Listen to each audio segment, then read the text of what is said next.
তাওয়াক্কালতু আলাল্লাহ। একটা কথা শুধু বলেন, সন্তান বলবে যে বাবা পরীক্ষা তো দিলাম, ওই বিষয়টা নিয়ে খুব টেনশন হচ্ছে, এ প্লাস মনে হয় থাকবে না। আপনি কি করবেন? রাগ করবেন? মাইর দিবেন? ঘর থেকে বের করে দেবেন? এখন তো কোনো কিচ্ছু হবে না।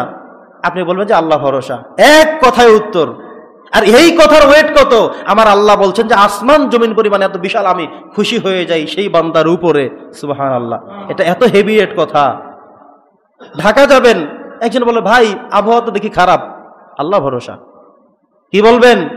একটা কথা শুধু, যে ভাই দোকান খুলে বসে আছেন, বেচাকিরা তো হবে না, কি বলবেন? আল্লাহ ভরসা। আল্লাহ বলছেন ফাইজা আযামতা ফাতাওয়াক্কাল আলাল্লাহ। চিন্তা ভাবনা করে বেছে শুনে সিদ্ধান্ত করে শুরু যখন করে দিয়েছো, এবার আমি আল্লাহর উপর অধীনস্থ হয়ে যাও, আমি আল্লাহ দেখবো বাকিটা। তোমার দেখার কোনো সুযোগ নেই, কাজ নেই। ওই যে কিছুদিন আগে একজন লোক বিদেশ থেকে এসেছিল, তিনি বললেন ওই যে মাইক্রোবাস অ্যাক্সিডেন্ট করে তার সন্তান, স্ত্রী, মা সবাইকে হারিয়েছেন, দেখেছেন না আপনারা?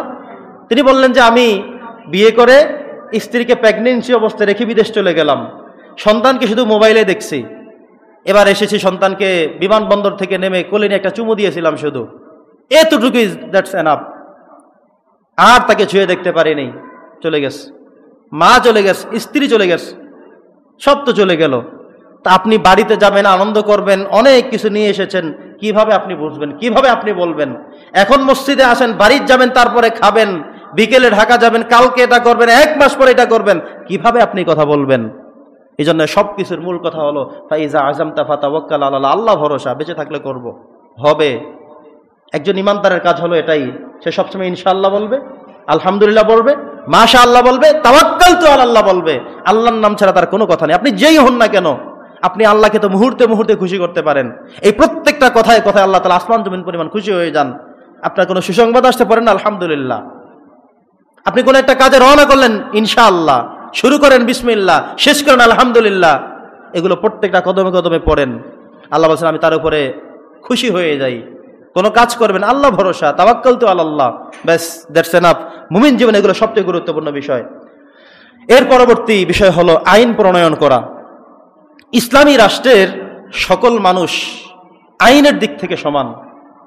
কে মুসলিম, কে অমুসলিম, কে নামাজি, কে বেনামাজি, কে সত্য কথা বলে, কে মিথ্যা কথা বলে, কে কি দিয়ে খায়, কে কি দিয়ে না খায়, কে রিক্সা চালায়, কে ব্যবসা করে, কে চাকরি করে, কে হুজুর, কে স্যার, এটা কোনো বিষয় না।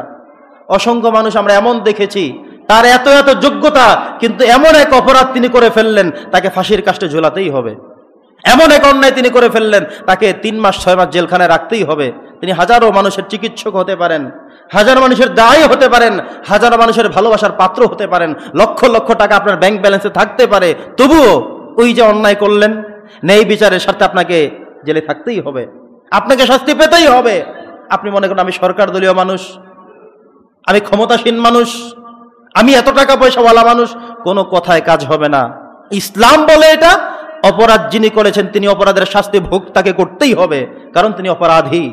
মুসলিম হন, নন মুসলিম হন, ব্যবসায়ী হন, চাকরিজীবী হন, ক্ষমতার ভিতরে হন, ক্ষমতার বাহিরে হন, সবার জন্য ইসলাম সমান করে দিয়েছে। সুবহানাল্লাহ পড়েন, জোরে জোরে সুবহানাল্লাহ। আল্লাহ বলেছেন ফাহকুম বাইনাহুম বিমা আনজালাল্লাহ ওয়ালা তাত্তাবি আহওয়াআহুম।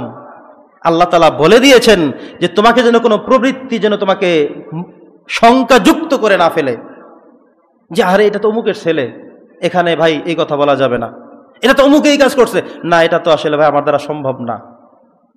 কথা বোঝেন নাই? এভাবেই আমাদের সমাজটা চলে চলে আমরা ধ্বংসের দ্বার প্রান্তে চলে গিয়েছি।